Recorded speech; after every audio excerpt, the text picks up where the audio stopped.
Time has softened these images, but not their stories. Fame fades, whispers remain. Every frame hides something forgotten. This is Velvet Screen Secrets. Each day, I bring you a new story about Hollywood's golden age and the stars who defined it. For nearly 7 decades, Mel Brooks and Carl Reiner were glued at the hip, tight in a way Hollywood almost never sees. They shared a real-deal bond, kicking back on quiet nights, watching Jeopardy, joking, and talking about regular life stuff that actually mattered. When Carl passed, that space didn't stay empty for long.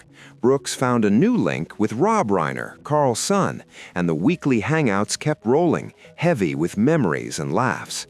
Same couch, same routine, same warmth, until everything blew up overnight with the shocking news of Rob's tragic death. When cameras rolled at the scene yesterday, that once low-key, tucked-away house Brooks used to visit was swallowed by darkness and dead silence. No jokes, no voices, nothing bouncing off the walls anymore. It hit like a brick, like a whole century crashing on Mel Brooks's back. Heavy, icy, and straight-up brutal. Only after a long pause and a few deep, tired sighs did he finally speak out during an interview with Reuters. Bit by bit, details of the Reiner family tragedy started leaking out, showing how love got stretched past its breaking point, and one bad call spiraled way too far. In just days, headlines went wild. Rob Reiner, a horrifying crime, the arrest of his son Nick, and the sudden unraveling of a Hollywood legacy after one night that changed everything forever. You know, when I was doing bad jokes, when I had not yet found my way, which was reality was my way. Tell the truth. Yet Mel Brooks stayed quiet, and that silence hit harder than any headline ever could. Because what Mel had with Rob Reiner wasn't just friendship, not even close. Mel was a second father to Rob in every way that mattered. His bond with Carl Reiner stretched nearly 7 decades, unbreakable until Carl's passing. And when Carl was gone, Mel never stepped away from Rob, not once. By 2020, Mel had seen Rob grow from a little kid tucked in Carl's arms into a powerhouse director with his own legacy. Mel was always there, guiding him, backing him, walking beside him like family, not fame. Even as time slowed everything down and age crept in, that connection never cracked. First, it was Mel and Carl, then Mel and Rob, sharing the same simple rituals, watching Jeopardy, swapping stories, laughing at the dumb stuff that only made sense to them. So when the news of Rob Reiner's death landed, Mel didn't react right away. He froze, stunned, locked in shock for what felt like forever. Then, quietly, he invited a journalist he'd trusted for 50 years into his living room. No cameras, no press spin, no polished statement. What came next wasn't an interview, it was a confession. Mel didn't talk like a public figure. He talked like a man unloading years of weight off his chest. And what he said flipped the whole Brentwood House story on its head. He didn't start with the killing. He started with guilt, sitting in his armchair, hands shaking with anger and pain he'd buried for years. Mel said people want to label this as a tragedy, mental illness, or a freak accident. But when he lifted his head, those sharp, tear-filled eyes locked in, his voice dropped, and the room went cold. This was not an accident. Mel said it, then stopped cold, like the words were scraping his throat on the way out. The pause felt endless, heavy enough to crush the room. And it wasn't sudden either, he added, voice tight. We watched this slow crash for 10 years, 10 long years, and we let it happen because we loved Rob too much to ever tell him he was wrong. The silence after that line wasn't empty. It felt like a verdict, calling out an entire circle of friends who chose comfort over stepping in. The hardest truth, Mel admitted, cut even deeper. No one close to the family was truly shocked with what happened. The people who genuinely cared about Rob and Michelle all knew Nick was unstable, a ticking clock everyone pretended they couldn't hear. But Mel was careful. He didn't describe some villain appearing overnight. There was no sudden evil. Instead, there were parents who loved their child so fiercely that the love twisted, slowly turning into the very thing that destroyed everything. Rob never saw Nick as a danger. Mel said Rob saw him as a wounded kid who needed saving, even when that pain was tearing the house apart. Mel recalled one afternoon, about 6 months earlier, burned into his memory. Rob came over moving just like Carl Reiner used to. Same posture, same tired weight in his steps, like a man who spent his whole life carrying others. That day, Rob didn't touch food or water. He paced the living room non-stop, restless, trapped like someone being hunted inside his own walls. Finally, he dropped into a chair, voice hoarse, and said, "Nick is back in Brentwood." He swallowed hard before adding, "This time it's different. It's not just relapse. He's aggressive. He says things that aren't real, and I have to lock my bedroom door at night." Imagine that! Rob Reiner, a man who built his whole career on communication, family, and belief in people, having to lock himself away from his own son. Mel said he would never forget the look in Rob's eyes in that moment. Fear was there, shame too, but also a hard, unbreakable determination. This was a man who had spent his whole life believing love and guidance could fix anything, now staring down the truth that his love was no longer strong enough to contain the darkness growing inside his own home. He looked at me like he was apologizing just for saying it out loud, Mel whispered, his voice low, like Rob's fear felt like a personal failure. Mel said what he saw wasn't just fear, it was sacrifice, endless and crushing. Rob and Michelle shielded Nick from friends, from authorities, even from reality itself. They absorbed the anger, the unreasonable demands, the sleepless nights, all while clinging to a desperate hope that if they could just hang on a little longer, things would finally change. "I've never seen a love so quiet and so devastating," Mel said. A kind of love where parents are willing to carry the entire storm alone, as long as their child isn't abandoned. When Mel finally asked Rob why he didn't call the police, why he didn't seek a restraining order, the air in the room turned heavy, like lead pressing down on their chests. Rob dropped his head for a long time before answering. "I promised Michelle I wouldn't abandon the boy," he said slowly. Then he slammed his hand on the armrest. "If I throw him out, he dies on the streets. If I keep him here, maybe I still have a chance to save him." Mel remembered that moment perfectly because he knew Rob wasn't blind or clueless. Rob understood the danger, but he chose to believe a father's love could do what law, medicine, and logic couldn't. And that choice, 10 years of hope mixed with fear and indulgence, quietly pushed everyone toward the ending. No one wanted to say it out loud, but Rob was stubborn. The world praised that stubbornness when it created flawless scenes on screen.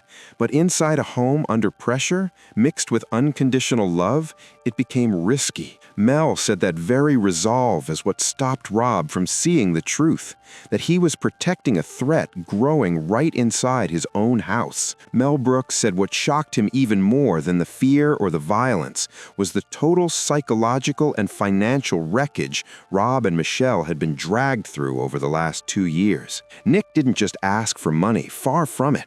Brooks's voice shook as he spoke, eyes heavy with pain, saying Nick demanded it, using the family's money, name, and influence like weapons meant to punish. The demands never cooled off. They escalated from what sounded like reasonable compensation into full-blown attempts to control projects and decisions, all dressed up as payback for the childhood suffering Nick claimed he endured. Mel remembered the messages Rob once showed him, lines packed with rage, blaming his parents for everything from his addiction to his failed ambitions. And yet, this is what broke Mel.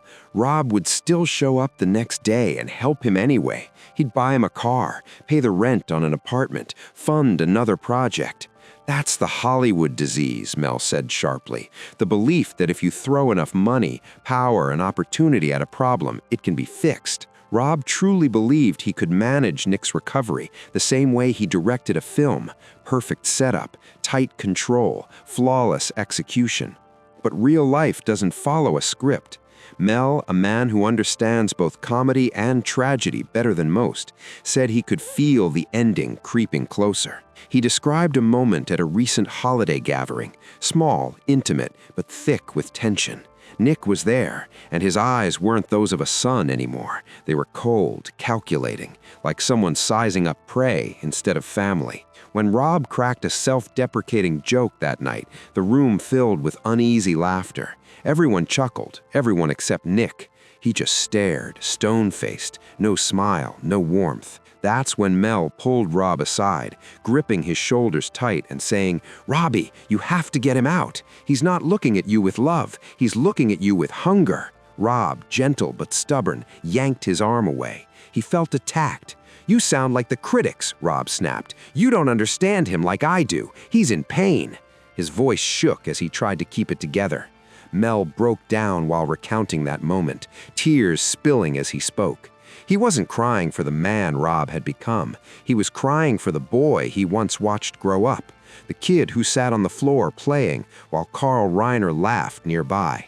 Now that boy was gone. In his place stood a man who could no longer tell the difference between love and indulgence, a man whose parents' unconditional devotion had slowly turned into the force that destroyed them. And Mel, who had once been able to guide, warn, and protect, realized he was too late to step in and save anyone. Mel said he felt like he failed. As the elder, the last living pillar of a legendary generation of Jewish comedians, he believed he hadn't protected the legacy entrusted to him. The weight of that truth crushed him in quiet self-blame. He faulted himself for not calling the authorities sooner, for not forcing the issue, for not stopping what came next. Sitting alone in the empty room, Mel stared out at the front yard and asked himself if unconditional love can ever truly save someone, or if sometimes it protects the very wounds we ignore for too long. But the detail that made everyone listening hold their breath, Mel said, wasn't the buried secrets or years of warning signs. It was what happened the night everything finally exploded. The police timeline was clean and clinical. Time of death, gunshot wounds, the position of the body.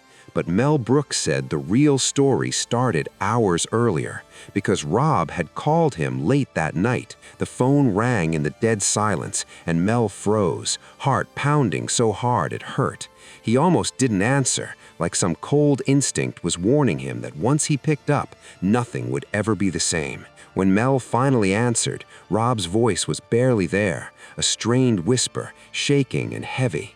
It wasn't a conversation. It sounded like a goodbye he didn't know how to say out loud. Rob told him Nick was spiraling out of control, screaming about the will, demanding everything be left to him, assets, authority, control over family projects, all of it. The living room was being destroyed. Paintings and antiques, things Rob and Michelle cherished, were being smashed without mercy. Bricks, bottles, shattered glass littered the floor. He keeps saying, "I have to have everything. Everything has to be mine. The rest means nothing," Rob whispered, his voice drowning in desperation. Mel didn't hesitate. He told him to get out immediately. "Leave the house. Get in the car. Drive here right now, Robbie." But Rob's response sent a chill straight through Mel's chest. "I can't leave Michelle behind," Rob said quietly. "She's in the room with him. She's trying to calm him down. If I go, he'll turn everything on her." Rob chose to stay, fully aware of the danger closing in around him. He knew Nick's instability. He knew the rage boiling under the surface, and still he couldn't walk away from his wife, even as he faced the monster they had raised together. Rob walked back into that room anyway, standing in the middle of chaos and screaming, placing himself between Michelle and their son's fury. That was the last moment Mel Brooks ever heard Rob's voice, the heavy breathing still coming through the phone. Then came the sounds Mel says will haunt him forever. Shattering glass, furniture crashing, Nick's wild, unhinged screams burning into his memory like a funeral for everything good the Reiner family once stood for. Mel made one thing painfully clear. Nick was not just raw chaos dropped out of nowhere. He was the product of an enormous shadow. The shadow of Carl, the shadow of Rob, the weight of 2 generations of legends pressing down on someone who was never fully ready to carry it. Nick had talent, he had a voice, but he wanted applause without the grind. And when the industry didn't bend for him, he blamed the shadow. He blamed Rob's success, convinced it robbed him of joy, purpose, and opportunity. Mel described the collapse like a slow infection rotting from the inside out. On the outside, Brentwood still looked perfect. Lawns trimmed, lights up, holiday decorations placed just right. But inside, decay had eaten through the foundation, spreading quietly into every room. Mel said he could feel the rage and frustration in the silence, in spaces that looked flawless but were already breaking apart. He didn't stop there. Mel also turned his anger toward the system surrounding the family. Therapists, doctors, high-priced advisors.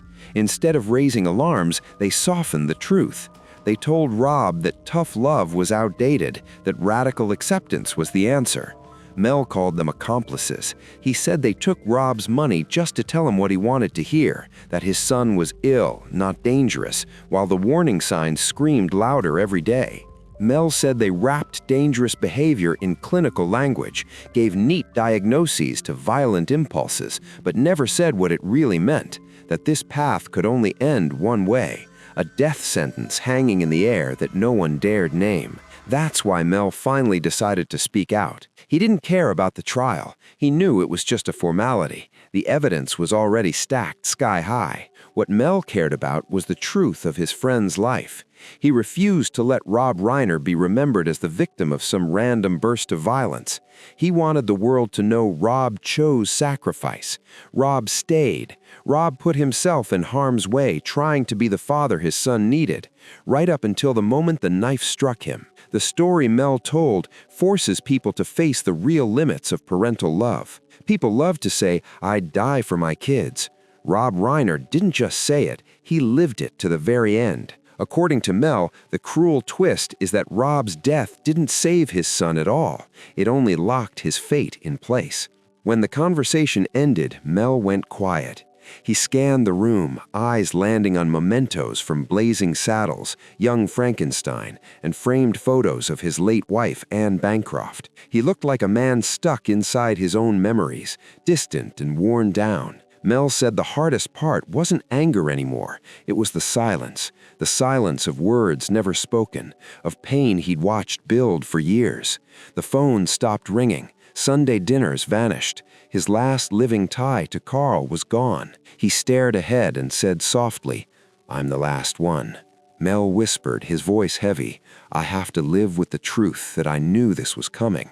The words landed hard, like they'd been sitting in his chest for years. He spoke about the funeral arrangements, kept private, and about the statement he planned to read there. No jokes, no deflection, just the truth, the same truth he had shared with the reporter. Mel wanted the entire industry to hear it, whether they liked it or not. He said he wanted famous fathers, wealthy mothers, and powerful Hollywood insiders raising kids of their own to look in the mirror and stop lying to themselves. He wanted Rob's death to be a brutal wake-up call. "You can't use love to erase the violence inside someone," he said quietly, but with force. That line hit harder than any punchline he ever wrote. All his life, Mel Brooks exposed the absurd side of humanity. He made people laugh at tyrants, mock hatred, and even stare death in the face with humor. But now, there was nothing left to joke about. No satire, no clever twist, just a cold, unforgiving reality. A family destroyed from the inside by a tragedy comedy couldn't touch.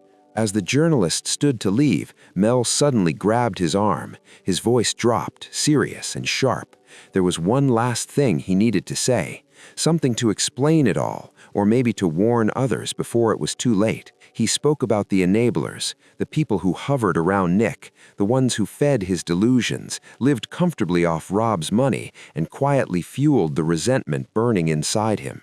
Nick was the one who got caught, but a lot of people sharpened the knife. This wasn't Mel Brooks performing. This wasn't a legend delivering lines. This was a witness, someone who watched a family collapse with his own eyes and lived long enough to tell the truth. His testimony was brutal, ripping away the polished shine of the Reiner legacy and exposing the raw human cost underneath it all. Mel made it clear that behind the Brentwood gates, behind the awards, applause, and acclaim, they were never untouchable icons. They were just people.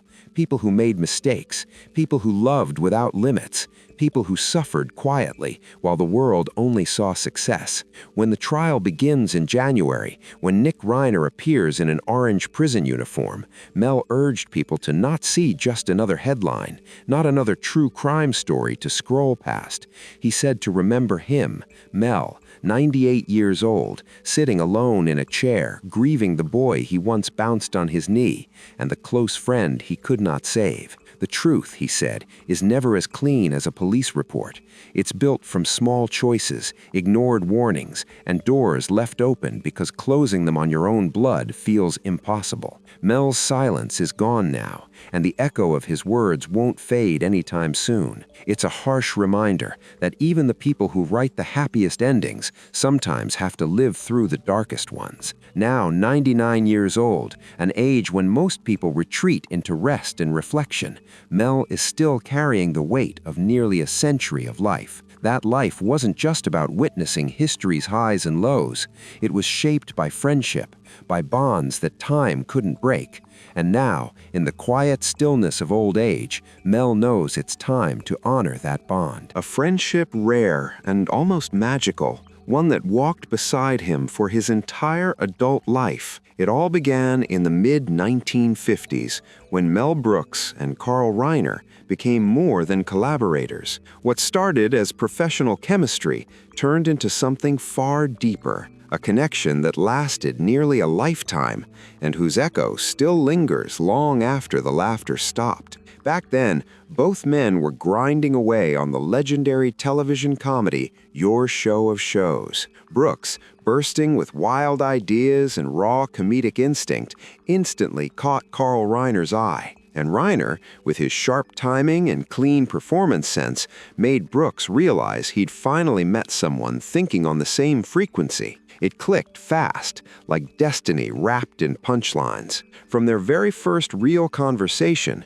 Reiner looked at Brooks and said, "I think we're going to do great things together." That wasn't just small talk. It turned out to be a promise, a bond that would stretch nearly 70 years, starting right there in those early days. They connected over dumb jokes, backstage laughs, and the shared feeling of being two guys using humor to survive a loud, chaotic world. Their friendship truly hit another level when they created the 2,000-year-old man. What started as a private joke between two friends turned into comedy history. Brooks played the ancient man who had lived through 20 centuries, while Reiner acted as the straight-faced interviewer setting him up. The back and forth was simple but deadly funny. Those casual conversations exploded into comedy albums, packed live shows, and a timeless symbol of American humor. It proved that when real friendship fuels creativity,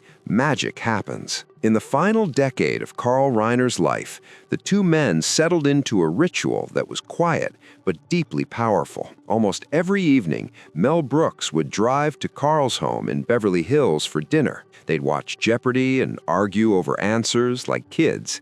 Then they'd flip on movies, sometimes cheap action flicks, sometimes their own old work, laughing, reminiscing, and holding on to the bond that had carried them through a lifetime. Brooks once joked in an interview, "I go there for the friendship, the love, and most importantly, the free food." But underneath the laugh was a deeper truth that hit hard. They needed each other. The talks, the jokes, the comfort of just being in the same room with the one person who truly got them. That closeness lasted decades, proving friendship isn't measured by years alone, but by the quiet, ordinary moments shared day after day. In one interview, Reiner laughed and said, "We can't live without these dinners." And Brooks followed up, half joking but dead serious, saying those small rituals were exactly what kept them together for over 60 years while their careers exploded in different directions. They both reached massive success,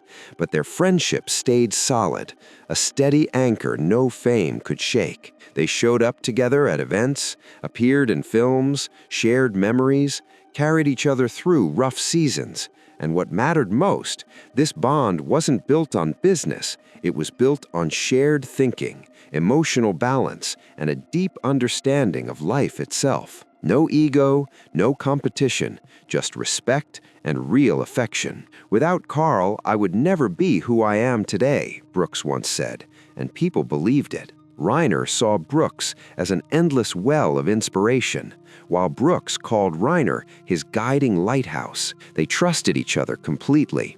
Secrets were safe, families blended naturally. Carl's son, Rob Reiner, didn't see Mel as a distant family friend. He saw him as a real uncle. Their friendship never needed noise or attention. It wasn't flashy. It was quiet, honest, and rooted in the simple joy of being together. When Carl Reiner passed away in June 2020, at the age of 98, it ripped a hole straight through Mel Brooks's heart. It wasn't just the loss of a legendary partner, it was the loss of the man who shared dinner, laughter, routines, and everyday life. The silence left behind was louder than any applause they ever received. Brooks admitted that even the smallest things, watching TV, casual conversation, felt hollow without Reiner by his side. He called Carl the best friend a person could ever have, and confessed that the ache he felt couldn't even be put into words. After Carl's death, Mel still drove to his house, still set the table, still sat in front of the television like his friend might walk in any second. He kept the ritual alive as a way to honor what they shared. The laughter was gone, yes, but the room stayed heavy with memories. Every tiny detail mattered. Where they sat, the shows they watched, the old stories they told over and over. Each moment became a quiet monument to a friendship that outlived time itself, soaked in emotion and meaning. Mel Brooks is now 99 years old, born June 28, 1926, and still standing, the final living giant from the golden age of American comedy, a man who shaped film, theater, and pop culture for more than 70 years. And even now, age hasn't shut him down. He remains creatively active, producing and lending his voice to Spaceballs 2, set for release in 2027. Proof that his creative fire is still burning hot, even as time presses closer. While details about his health stay private, sources say Mel remains mentally sharp and fully engaged. He keeps a daily routine, writing, revising, thinking like an artist who refuses to slow down. One recent account described how he starts each day walking around his home to keep his body loose before sitting down to work. Every step, every sentence, every breath feels intentional, as if Mel Brooks is still racing time itself, not to escape it, but to leave just one more laugh, one more thought, one more piece of himself behind. They were all part of a legacy that refuses to slow down, let alone stop. In recent years, Mel Brooks has lived mostly in Los Angeles and nearby parts of California, staying close to family, trusted creatives, and the support that comes with advanced age. But after losing Carl, the everyday moments that once overflowed with laughter suddenly felt empty and flat. And now, after losing Rob in such a brutal, heartbreaking way,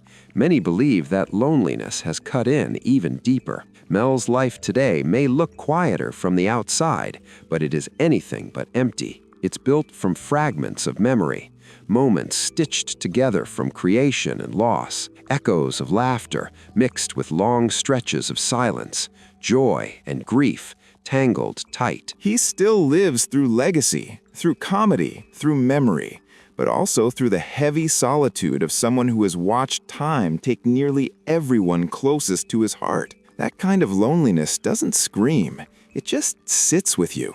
In rare fashion, Mel Brooks finally spoke out about the Reiner family tragedy, his voice weighed down by grief. He described the news that Rob and Michelle were killed inside the same home where they once welcomed friends as a blow that shattered everyone who ever loved them. Mel recalled the dinners, the relaxed laughter, the easy conversations when he'd visit Rob's house just to unwind. Those moments weren't small. They were threads woven tightly into his own life, and now they've been cut beyond repair. The name Nick, Mel said, isn't just a headline or a courtroom detail. The man accused of killing his parents represents something far bigger, a tragedy that ripples across an entire generation, leaving behind silence where love once lived. And for the artistic community still shaken to its core, this loss cuts deep. Mel Brooks' loneliness now isn't just about missing friends, it's the hollow echo of a comedy world that has lost two brilliant souls at once. Millions of film lovers, comedy fans, and artists feel that heartbreak right now, and it shows. If this story moved you, hit like right now. Subscribe so you don't miss what comes next. Share this video with anyone who still believes stories like this matter.